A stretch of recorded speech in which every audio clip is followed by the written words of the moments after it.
Hello students, in last class we have studied about the ionic radius. Today we are going to discuss about the next periodic property which is called ionization energy and the factors which affecting the ionization energy. Now come to the topic. Today's topic is ionization energy. This ionization energy, also considered as ionization potential or ionization enthalpy. It means ionization energy को ionization potential के form में भी और ionization enthalpy के form में भी कभी कभी आपके एग्जाम में इसको इस तरह से करते हैं क्या समटाइम इसको इस तरह से आपको आस्क किया था, उस तरह आपको पूछा जाता है। होती क्या है, अब बताओ ये आपका क्या है, एक एटम है, ठीक, suppose it is an atom. इसमें क्या होंगे आपके इलेक्ट्रॉन्स होंगे, some electron present in inner shell and some electron present in outer most shell. यानी किसी भी एटम का, अब ये क्या है आपका एटम, यहां से एक बार और ध्यान रखो, atom present in gaseous state. यहां पे एटम किसमें होता है आपका गैसियस स्टेट में। अगर कोई एटम आपका गैसियस स्टेट है, वहां पे आपने पढ़ा हुआ है किसमें एटॉमिक स्ट्रक्चर के अंदर the energy of electron is always equal to the energy of that particular orbit.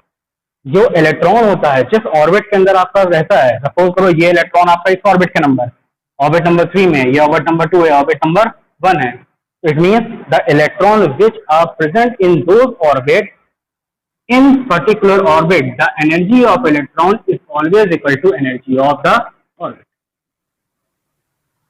यानी जिस पर्टिकुलर ऑर्बिट के अंदर आपका इलेक्ट्रॉन है, उस पर्टिकुलर ऑर्बिट की एनर्जी उस इलेक्ट्रॉन की एनर्जी क्या होती है, हमेशा आपकी इक्वल होती है। तभी ये क्या होता है आपका स्टेबल कंडीशन होती है। तभी वहां पे इलेक्ट्रॉन करता क्या है, अपने आप को वहां पे करता क्या, वहां पे अपने आप को स्टेबलाइज करता है, ठीक है ना।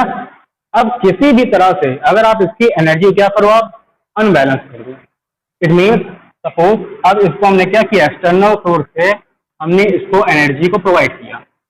If we provide the energy from the external source, अगर हमने एक्सटर्नल सोर्स एनर्जी प्रोवाइड किया तब क्या हो जाएगा, this energy of electron is not equal to energy of orbit. तो ये जो स्टेबल था ये क्या हो जाएगा आपका अनस्टेबल हो जाएगा। In this condition the electron removes from this particular orbit. तो इलेक्ट्रॉन क्या हो जाएगा आपका इस पर्टिकुलर ऑर्बिट से रिमूव हो जाएगा। एटम के अंदर एनर्जी को ट्रांसफर करना क्या होता है आपका इजी टास्क होता है। तो यानी यहाँ से अगर एनर्जी को हमने बाहर से ट्रांसफर किया इसके अंदर एटम के अंदर, तो इस इलेक्ट्रॉन की जो एनर्जी थी, the energy of electron becomes unequal to the energy of orbit. In this condition it becomes unstable. कौन अनस्टेबल हो जाएगा आपका इलेक्ट्रॉन अनस्टेबल हो जाएगा। तो ये क्या करेगा, अगर स्टेबल चला गया हो गया तो ये क्या करेगा, it left from the atom. ये एटम से क्या करेगा, लेफ्ट कर जाएगा। और एटम कहां से लेफ्ट करेगा, left from the orbit of an atom. यानी एटम के ऑर्बिट क्या करेगा, अपने आप को वहां से लेफ्ट करेगा, वहां से रिमूव हो जाएगा। It means it is the minimum amount of energy. ये एनर्जी कैसी होनी चाहिए, मिनिमम अमाउंट में, यानी थोड़ी सी एनर्जी अगर आप दो, अगर ये आपका क्या हो जाए अनबैलेंस हो जाए और इसको छोड़ के निकल जाए, अगर ये इसको लेफ्ट कर जाए, this minimum amount of energy which supplies to an atom and which cause, और ये क्या कॉज करे, एलिमिनेशन ऑफ इलेक्ट्रॉन। इलेक्ट्रॉन कौन सा आपका वैलेंस शेल का इलेक्ट्रॉन, ये बात हमेशा ध्यान रखना। वैलेंस शेल के इलेक्ट्रॉन के लिए सारी प्रोसेस करते हो, जिसमें क्या elimination of valence shell electron हो, this particular minimum amount of energy which supplies to an atom for elimination of electron, this energy is called as ionization energy. अगर आपसे कोई पूछे what is an ionisation energy, तो आप क्या कहोगे? It is the minimum amount of energy which required to remove an electron from the outer most shell of an atom. किसमें होगा? In a gaseous state. Isolated क्या होगी आपकी? Gaseous state होगी, यानी एटम कैसा होना चाहिए आपका? आइसोलेटेड होना चाहिए, और स्टेट कैसी होनी चाहिए आपकी? गैसियस स्टेट में होनी चाहिए। This minimum of energy is considered as ionization energy, यानी आउटर मोस्ट शेल के इलेक्ट्रॉन को निकालने के लिए जो मिनिमम अमाउंट ऑफ एनर्जी की रिक्वायरमेंट होती है किसी भी आइसोलेटेड गैसियस एटम के अंदर, दो minimum amount of energy is considered as ionization energy. It is also considered as ionization potential and it is also called ionization enthalpy। वही क्या होती है इसमें? अब चाहे उसको ionization energy कहो, चाहे ionization potential कहो, चाहे ionization enthalpy कहो। अब यहाँ पे enthalpy का टर्म आता है ना, कभी कभी आपको ये प्रॉब्लम देगा, अभी आपके न्यू टर्म होगा enthalpy। क्या होती है enthalpy? आइए थोड़ा उसको समझ लेते हैं। enthalpy ये होती क्या है? इसकी स्टडी आप इसमें करो थर्मोडायनेमिक्स के अंदर, लेकिन यहाँ पे थोड़ा सा समझो। It is related to the Q. Q means that here Q represent the heat. यहाँ पे क्या होती है? इसके अंदर हीट होती है। भाई एनर्जी को आप सप्लाई करते हो तो एनर्जी जो जाती है उसके फॉर्म में जाती है, हीट की फॉर्म में जाती है। इट मीन्स सिस्टम के पास क्या होती है? कुछ उसकी इंटरनल एनर्जी होती है। हमारे अंदर भी क्या है? पहले से कुछ इंटरनल एनर्जी प्रेजेंट है। जब इसमें हम बाहर से कोई एक्सटर्नल एनर्जी प्रोवाइड करते हैं, यानी मान लो बाहर हमने क्या दिया? इसमें हीट दिया, तो इस इंटरनल एनर्जी में क्या होगा? आपका चेंजेस होंगे। इसमें क्या होंगे? आप इंटरनल एनर्जी में चेंजेस होंगे, या तो ये इंक्रीज करेगी। अगर इंटरनल एनर्जी से हमने एनर्जी को बाहर निकाल दिया तब क्या होगा? इंटरनल एनर्जी क्या होगी? कम हो जाएगी। तो यानी हीट को सप्लाई करने में और हीट को एलिमिनेट करने में, दोनों कंडीशन में क्या आता है? इंटरनल एनर्जी में चेंजेस आते हैं। This changes in internal energy considered as enthalpy. यही जो चेंजेस इन इंटरनल एनर्जी होती है वो क्या होती है? इसमें एंथैल्पी होती है, represented by delta H. Represent करते हैं इसको डेल्टा एच से। इफ अब देखो, अगर आप एनर्जी को सप्लाई कर रहे हो तो यानी इंटरनल एनर्जी बढ़ेगी, वैल्यू क्या होगी इसमें? पॉजिटिव। अगर एनर्जी को बाहर निकाल रहे हो तो क्या होगी? एनर्जी कम होगी, और इससे रिप्रेजेंट करोगे इसको आप नेगेटिव से। It means if delta H is equal to positive, it means the energy supplied to the system. मान लो हम क्या एक सिस्टम है, उसमें क्या कर रहे हो आप? एनर्जी को सप्लाई कर रहे हो, तो उस कंडीशन में क्या होगा? इस डेल्टा एच की वजह एंथैल्पी की वैल्यू क्या होगी? ज्यादा हो जाएगी। उससे हम पॉजिटिव से। Suppose if the process reverse, अगर ये नेगेटिव हो जाएगी तो क्या होगा? The energy emitted from the system. System से क्या होगी? आपकी एनर्जी एमिट करेगी। अब बताओ, जब हम किसकी स्टडी कर रहे थे?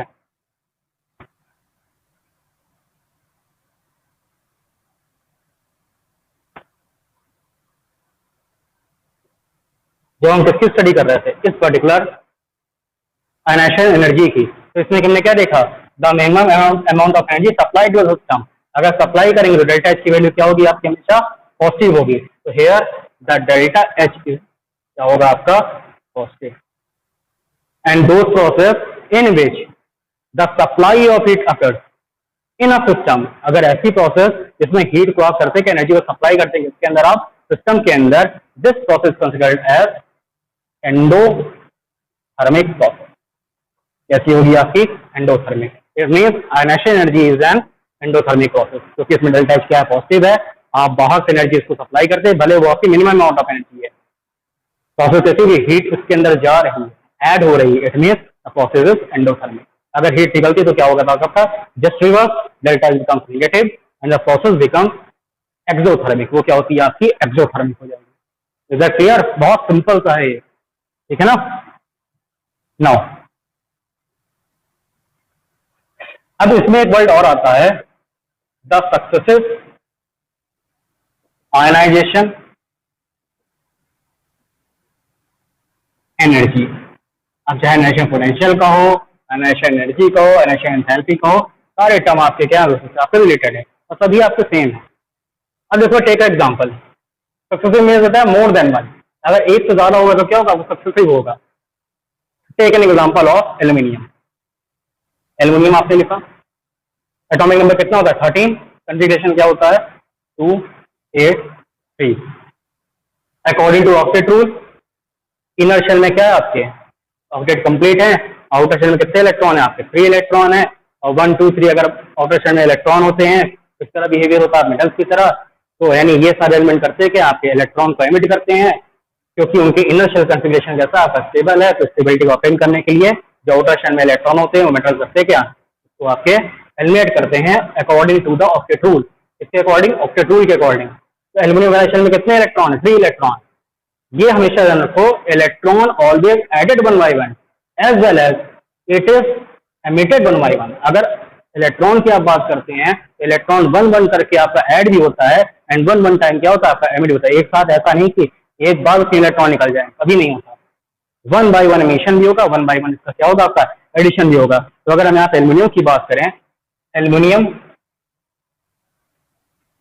पहले क्या करेगा, इस वैलेंस शेल में से 1 इलेक्ट्रॉन को निकालेगा, it becomes 1 positive charge and the configuration becomes 282। और इसमें तो क्या हुआ 1 इलेक्ट्रॉन का लॉस हो गया।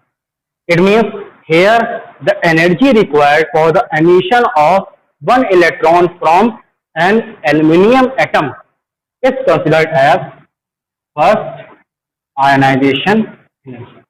यानी पहली बार क्या हुआ, फर्स्ट टाइम आपने क्या किया, एनर्जी को सप्लाई किया, उसका क्या हुआ वैलेंस शेल में से इलेक्ट्रॉन निकल गया, यहाँ पे क्या हुआ कॉन्फ़िगरेशन क्या हो गया 282 हो गया, एल्यूमिनियम के 1 पॉजिटिव चार्ज आया। तो फर्स्ट टाइम आपने एनर्जी को सप्लाई किया है किसके अंदर, सिस्टम के अंदर, वो क्या होगी आपकी फर्स्ट आयनाइजेशन एनर्जी।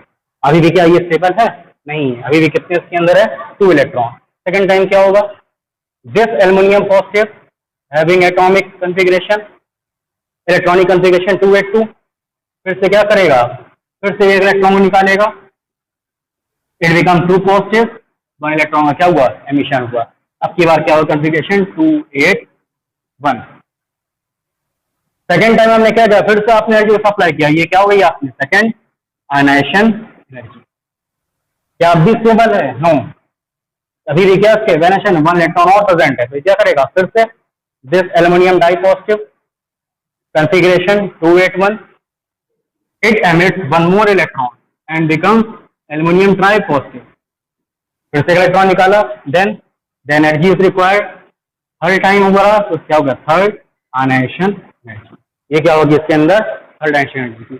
यानी पहले फर्स्ट आयनाइजेशन एनर्जी क्या हुआ 1 इलेक्ट्रॉन का एमिशन, देन क्या हुआ सेकंड में आपका फिर से 1 इलेक्ट्रॉन का एमिशन, देन क्या हुआ आपका थर्ड इलेक्ट्रॉन का एमिशन हुआ। अब इस कंप्लीट प्रोसेस में क्या हो रहा है आप जानते हो, as the electron emitted from an atom, अगर इलेक्ट्रॉन से आपका एटम से आपका इलेक्ट्रॉन अगर आपका क्या होगा एमिट करेगा, in that case the nuclear charge increases. उस समय अगर आप देखो न्यूक्लियर चार्ज क्या हो रहा बढ़ता जा रहा, पहले कितना था 1 पॉजिटिव, फिर क्या हुआ 2 पॉजिटिव, फिर क्या हुआ 3 positive. Actually this nuclear charge acts on a valence shell electron. ये न्यूक्लियर चार्ज करता है क्या वैलेंस शेल इलेक्ट्रॉन का ऐड करता है, then it is considered as effective nuclear charge. वो क्या होता है आपका इफेक्टिव न्यूक्लियर चार्ज होता है। On moving aluminium to aluminium di positive फिर tri positive, effective nuclear charge क्या होगा आपका इसमें इंक्रीज करेगा। अगर इफेक्टिव न्यूक्लियर चार्ज इसमें क्या हुआ आपका इंक्रीज करता गया, तो यानी जो फर्स्ट टाइम एनर्जी लगेगी, फर्स्ट टाइम में कोई आपका इफेक्टिव न्यूक्लियर चार्ज क्या था कम था भाई, इसके बाद कोई पॉजिटिव चार्ज था नहीं, तो फर्स्ट एनर्जी क्या होगी आयनाइजेशन एनर्जी कम होगी। सेकंड में क्या हुआ 1 पॉजिटिव आ गया, यानी न्यूक्लियर का पावर क्या हो गया बढ़ गया। फिर क्या होगा आपका सेकंड टाइम इसकी जो एनर्जी होगी सेकंड टाइम वो फर्स्ट से क्या होगी थोड़ी सी ज्यादा होगी। Third time when it become 2 positive, अगर 2 पॉजिटिव हो गया इस कंडीशन में जो आपकी आयनाइजेशन एनर्जी है वो इन दोनों से क्या होगी और ज्यादा होगी। It means as the effective nuclear charge increases the amount of ionization energy also increase. उस समय क्या होगा जैसे इफेक्टिव न्यूक्लियर चार्ज बढ़ता जाएगा आयनाइजेशन एनर्जी का अमाउंट भी क्या होगा इंक्रीज करेगा। In due to this reason we say that the ionization energy 3 is greater than ionization energy 2 is greater than ionization energy 1। ये बात है आप ख्याल रखो। And this is a successive ionization energy। और जितना आपका पॉजिटिव चार्ज आपका मैक्सिमम होता जाएगा उतना क्या होगा उस न्यूक्लियस का जो इलेक्ट्रॉन है उसके ऊपर अट्रैक्शन पावर क्या होगी बढ़ती जाएगी और उतना ही डिफिकल्ट होता जाएगा उसको एमिट करना। भाई जितना ज्यादा बाइंडिंग एनर्जी होगी दोनों के बीच में, उतना ज्यादा क्या होगा उसको एमिट करना। इसीलिए जो थर्ड आयनाइजेशन एनर्जी है इन एल्युमिनियम के, वो क्या होती है, सबसे ज्यादा होती है। तो सेकंड, फिर क्या होती है first, on the basis of effective nuclear charge. ठीक है ना। अब आप कहोगे कि जब ये एल्युमिनियम 3 पॉजिटिव बन गया तो इसमें कॉन्फ़िगरेशन क्या था, 2-8। अब भी इलेक्ट्रॉन निकल सकता है, क्यों नहीं, अब ये बैलेंस चलो हुई ना, 8 हुआ कि नहीं। अगर यहां पे निकालें तो चलो एक बार और करते हैं। When aluminium 3 positive emitted 1 more electron, 4 positive, फिर ये इलेक्ट्रॉन निकल गया तो आपकी बार क्या होगी, 4 आयनाइजेशन एनर्जी। अब बताओ कॉन्फ़िगरेशन क्या हो जाएगा इसका, 2 and 7। पहले क्या था आपका 2 और 8। अब यहां पे क्या होगा, क्या ये हो पाएगा, पॉसिबल है, इट इज इम्पॉसिबल, ये पॉसिबल नहीं है। क्यों, because here the aluminium gets stability. यहाँ पे एल्युमिनियम की क्या होती है, अपना स्टेबिलिटी ऑब्टेन कर लेता है, उसका इनर्शियल इलेक्ट्रॉन कैसा, ऑक्टेट कंप्लीट है। कोई भी एलिमेंट इलेक्ट्रॉन को रिसीव एमिट तभी तक करता है जब तक उसको अपना ऑक्टेट कंप्लीट नहीं मिल जाता। जिस टाइम पे ऑक्टेट कंप्लीट हो गया वहीं पे आपका एमिशन और जो एक्सेप्शन है दोनों क्या हो जाएगा, रुक जाता है। ठीक है ना। तो यहाँ पे अगर आप देखो तो आप कह सकते हो in aluminium 4 positive the ionization energy of 4 is very high then ionization energy of 3। Ionization energy of 3। Therefore, atom did not show this particular, इसीलिए एटम करता क्या, इस प्रोसेस को वहां पे शो नहीं करता। ठीक है ना। इतनी बातें क्लियर हुई आपको।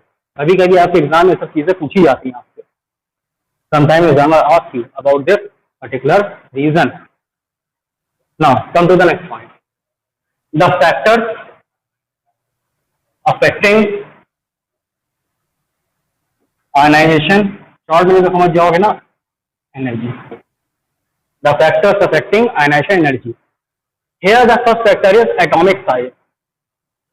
Atomic size. अब थोड़ा अपने माइंड से आप जोर डालो। एक है ये atom and one atom is here.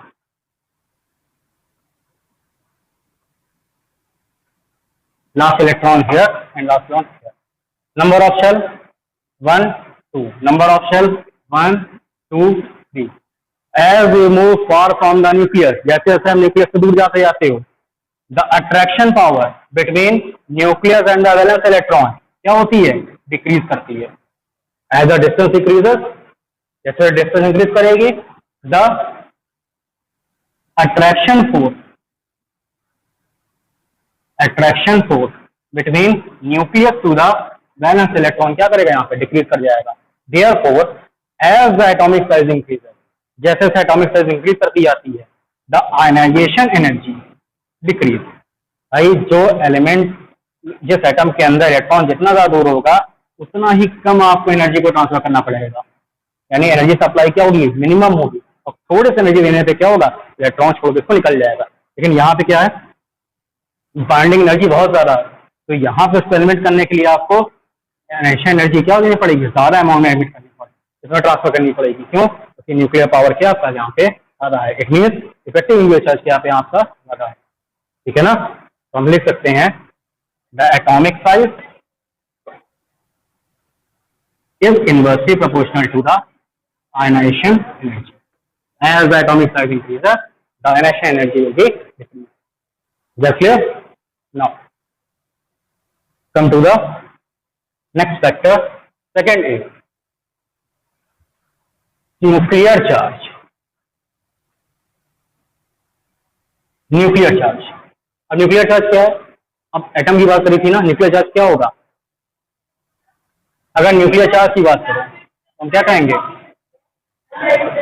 Greater the nuclear charge, greater the nuclear charge, greater the attraction between nucleus to the outermost electron. Therefore, the removal of electron becomes difficult.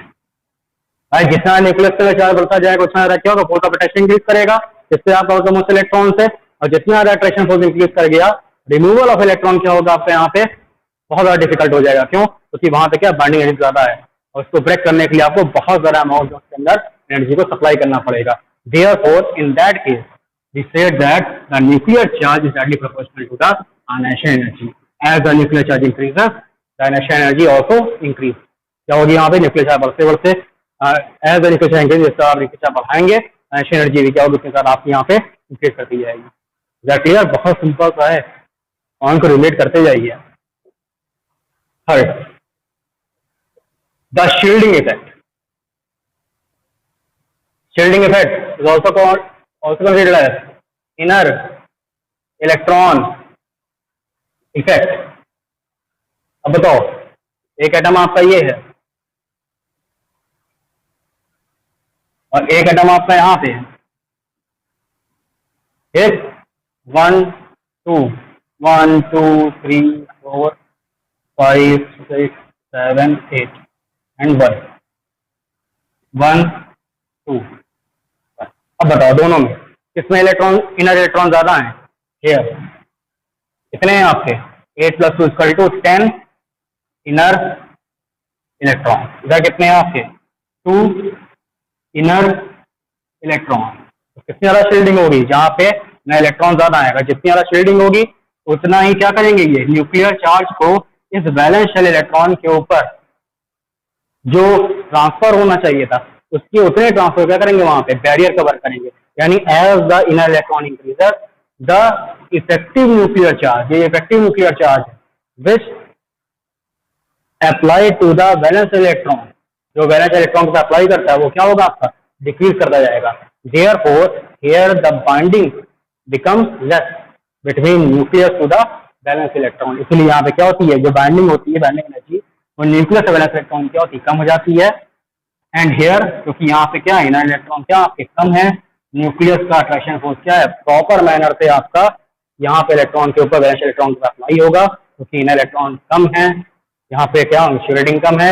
हम कह सकते हैं as the shielding effect increases the ionization energy will decrease.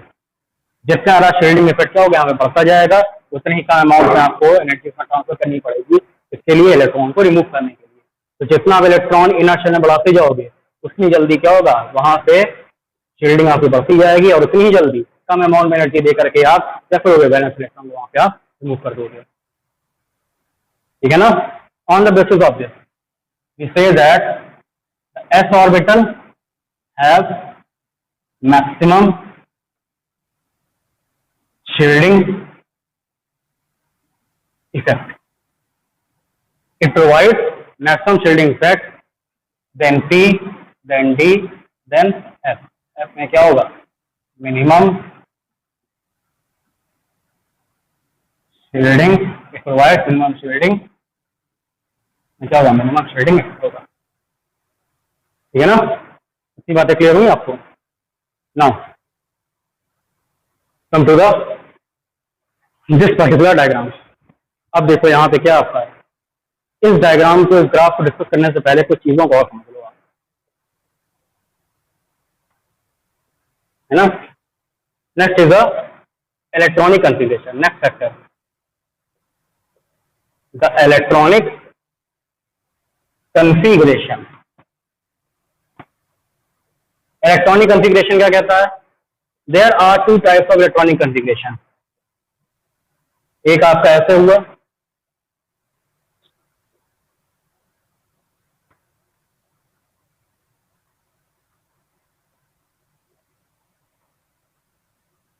where configuration is like that. It is called half-filled electronic configuration, and it is called full-filled electronic configuration.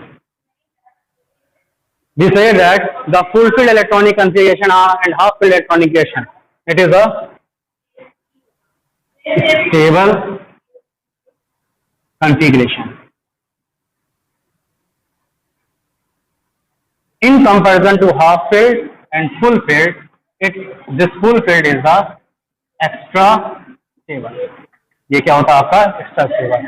अब जब extra stable हो जाएगा यानी full field हो गया, half filled हो गया, तो इस दोनों केस में अगर स्टेबिलिटी ज्यादा है तो आपको ज्यादा वहां पे एनर्जी एनर्जी को पुट करना पड़ेगा. It means as the electronic configuration becomes a stable form, that is half filled and full electronic configuration, the ionization energy increases. इस केस में क्या होगा, ionization energy क्या होगा, इसमें बढ़ती जाएगी.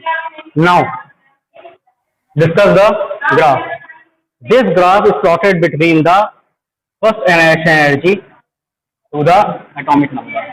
Atomic number और first ionization energy में करते हैं क्या, ग्राफ को जहाँ पे प्लॉट करते हैं. अब यहाँ से आप ग्राफ पे देखो, आप हाइड्रोजन से कहां पे गए, हीलियम पे, lithium to neon, sodium to argon, potassium to krypton, rubidium to xenon. यहां पे क्या है, helium, neon, argon, krypton and xenon. These are the noble gases. ये सारे क्या हैं आपके noble gases, and all the noble gases are stable due to presence of fulfilled electronic configuration. यहाँ पे क्या होता है, फुलफिल इलेक्ट्रॉनिक कन्फिगरेशन होता है. इसीलिए अगर आप देखो तो जब हम क्या देखते हैं, ग्राफ देखते हैं, इन the graph this particular noble gases always occupy the maxima. यहाँ पे करता है क्या, मैक्सिमा को करता है क्या, ऑक्यूपाई करता है. यानी इनकी जो स्टेबिलिटी होती है ज्यादा होती है, इसीलिए यहाँ पे ionization एनर्जी क्या होती है, मैक्सिमम लगती है. यानी यहाँ से इलेक्ट्रॉन निकालने के लिए आपको बहुत ज्यादा अमाउंट में ionization एनर्जी को यहाँ पे करना क्या पड़ेगा, आपको यहाँ पे इसको आपको उस पर्टिकुलर आइटम के अंदर ट्रांसफर करना पड़ेगा. इसलिए यहाँ पे क्या होती है, इनकी सब की क्या मिलती है, आपको हाई पीक मिलती है. नाउ हियर लोअर में अगर आप देखो तो क्या आपका lithium, then sodium, then potassium, then rubidium, then cesium. These are the members of first group. ये सारे क्या है, members of first group हैं, and these all elements have valence s orbital. यहाँ पे क्या आपके valence s orbital, ठीक है ना. और यहाँ पे क्या होती है, आपने देखा हुआ था पीछे केस क्या था आपका, s orbital में क्या होती है, मैक्सिमम शील्डिंग. यहाँ पे क्या होती है, मैक्सिमम शील्डिंग होती है.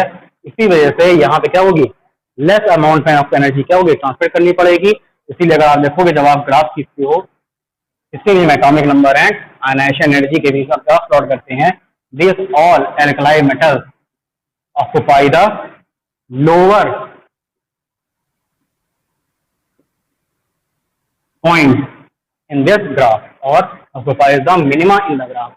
में करता क्या है, मिनिमा को ये ऑक्यूपाई करता है. इट मींस नोबल गैसेस क्या होते हैं, मैक्सिमा पे होते हैं, and all the alkali metals are present in minima in atomic number versus the ionization energy का. क्लियर है ना. अब यहाँ पे देखो आपके कुछ आयनाइजेशन एलिमेंट्स भी आएंगे, अब इनके डिस्कस हम आगे करेंगे. इतना क्लियर हो गया आपको, कौन से मैक्सिमा पे कौन से मिनिमा पे होंगे. Now,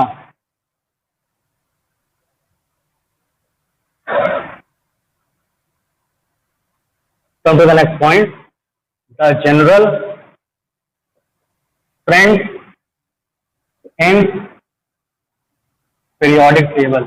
और किसके लिए, और आयनाइजेशन एनर्जी. पीरियोडिक टेबल में क्या होते हैं आपके, दो चीजें होती हैं. पहला क्या आपका, किसकी स्टडी करते हैं, पीरियड्स की. पीरियड में क्या होता है, as we move left to right, जैसे आप लेफ्ट टू राइट में मूव करते जाते हो, यानी lithium, then beryllium, boron, carbon, nitrogen, oxygen, fluorine, then neon. यहां से आने जाने में क्या होता है, lithium atomic number 3, beryllium 4, boron 5, carbon 6, nitrogen 7, oxygen 8, fluorine 9 and neon 10. As we move left to right in a period, first case क्या होगा, the atomic number increases. Atomic number increases, therefore atomic number increase कर रहा है, we know that atomic number is equal to orbital number of proton. अगर atomic number increase कर रहा है तो क्या होगा, द न्यूक्लियर चार्ज क्या होगा, यहाँ पे इंक्रीज करेगा। And all the electron in a period as we move left to right the shell become constant. Shell क्या होती है, यहाँ पे कांस्टेंट होती है, और इसी कांस्टेंट शेल के अंदर क्या होता है, नंबर ऑफ इलेक्ट्रॉन आपके बढ़ते जाते हैं। It means the number of electron in same shell क्या होंगे, आपके इंक्रीज करेंगे।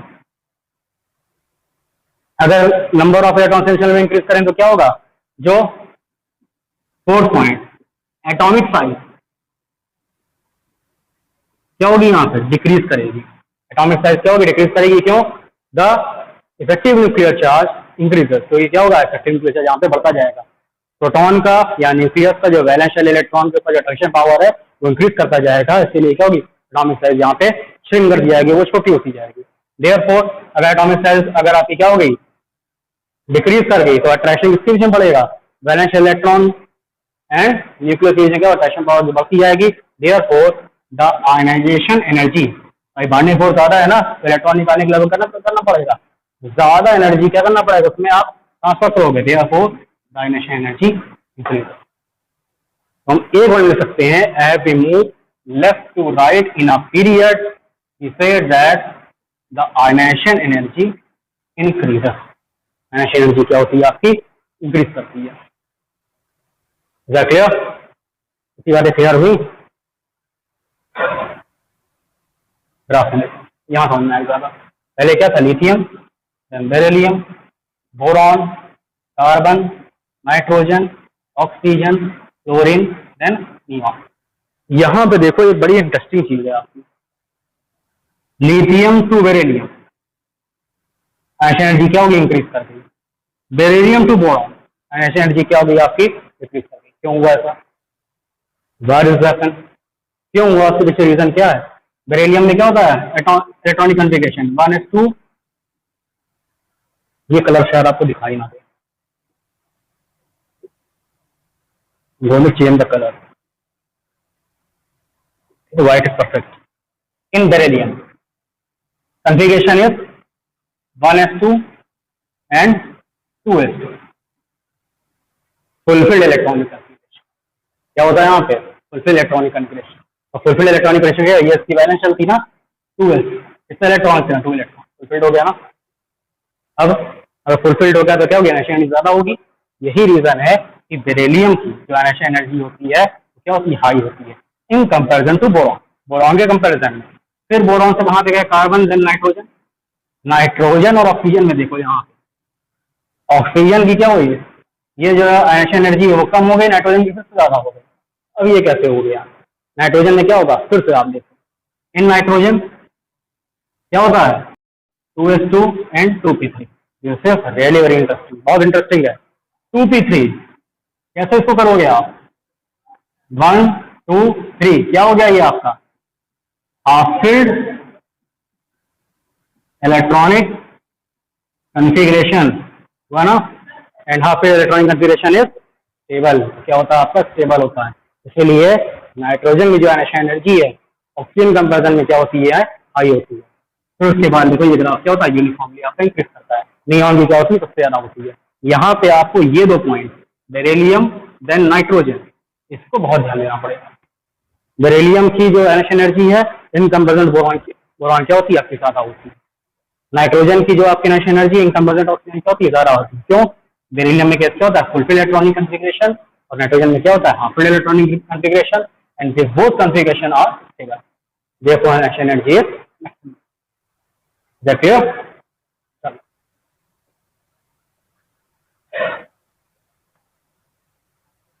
Now come to the some facts. कुछ आपके फैक्ट्स हैं, एंड द फैक्ट्स आर, कुछ आपके यहाँ पे फैक्ट्स हैं। फैक्ट्स आर, पहला फैक्ट क्या है, the noble gases have stable, fulfilled electronic configuration. Therefore, maximum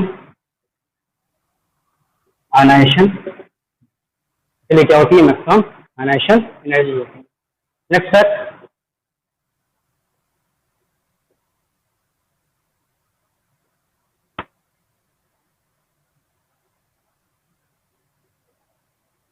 alkali metals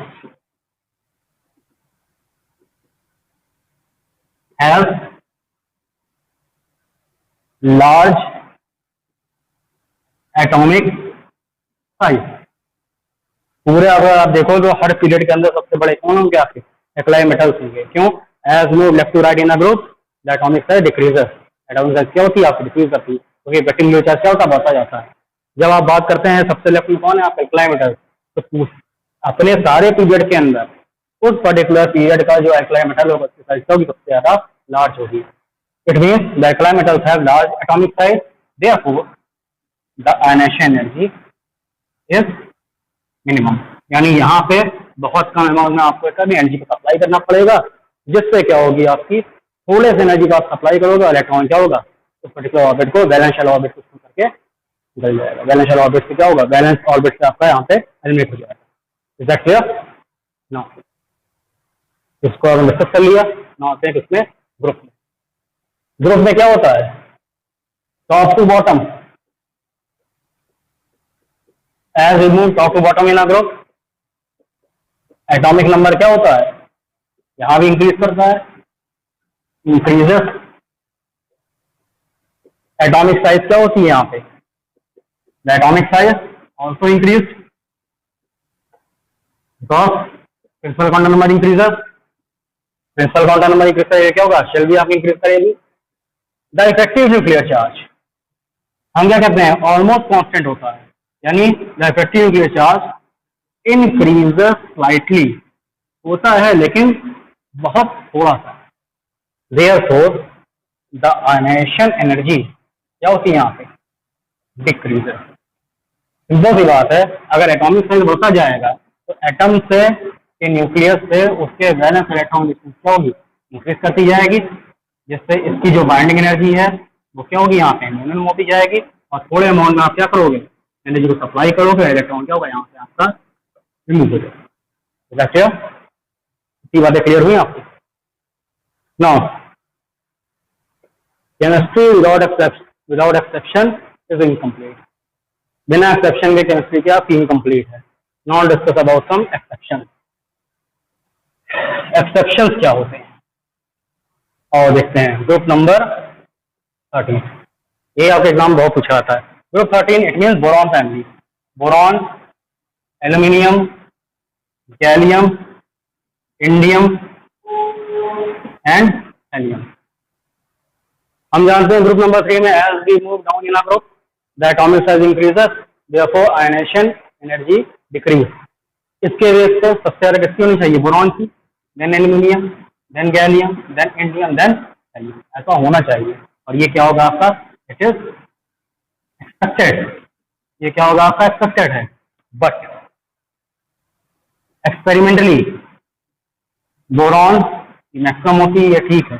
then aluminium, फिर किसकी होती है? आपकी गैलियम. देन गैलियम क्या करता है? यहाँ पे आपका एक एक्सेप्शन केस बन जाता है. होना ये चाहिए था, लेकिन होता क्या है? ये गैलियम की इंडियम से भी ज्यादा होती है, एल्यूमिनियम से भी ज्यादा होती है. क्यों? Due to the presence of 3D inner electron. यहाँ पे क्या होता है? 3D इनर इलेक्ट्रॉन होता है. And this 3D electron inner electron ये करता क्या है? Due to which the shielding effect क्या होता है? यहाँ पे डिक्रीज कर जाता है. अगर शील्डिंग डिक्रीज कर गया, इफेक्टिव न्यूक्लियर चार्ज क्या होगा? यहाँ पे इंक्रीज कर जाएगा. और इफेक्टिव न्यूक्लियर चार्ज इंक्रीज कर गया, आयनाइजेशन एनर्जी भी क्या हो गया? और ये क्या था आपका? ऑब्जर्व था. 3D इलेक्ट्रॉन की वजह से क्या हुआ? तो शील्डिंग इफेक्ट था वो क्या होगा? यहाँ पे कम हो जाता है. इफेक्टिव न्यूक्लियर चार्ज क्या होता है? इंक्रीज कर जाता है. आयनाइजेशन एनर्जी क्या होती है? आपकी इंक्रीज कर जाती है. This is the first exception. Now exception number 2 in group 14 carbon family. Carbon silicon, germanium, tin and lead. इसमें क्या होना चाहिए? Carbon, then silicon, then germanium, then tin और देन लेड। ये होना चाहिए। क्या था आपका?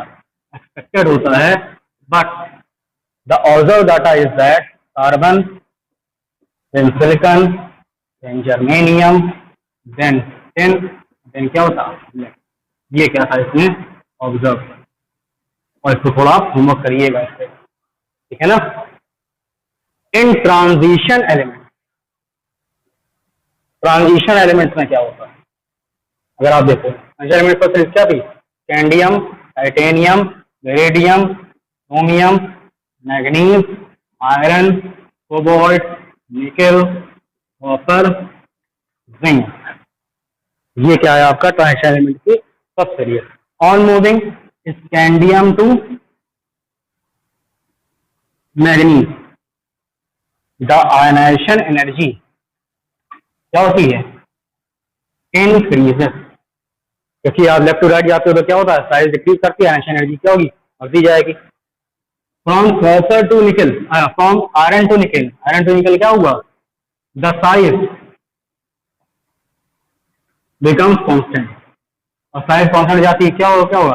Ionization energy become constant. Ionization energy क्या होती है? यहाँ पे कांस्टेंट हो जाती है। As we move copper to the zinc, copper और जिंक की तरफ जब जाते हैं तो यहाँ पे क्या होती है? आयनाइजेशन एनर्जी आपकी इंक्रीज कर जाती है। और ये ध्यान रखना, द जिंक है greater sign comparison to copper.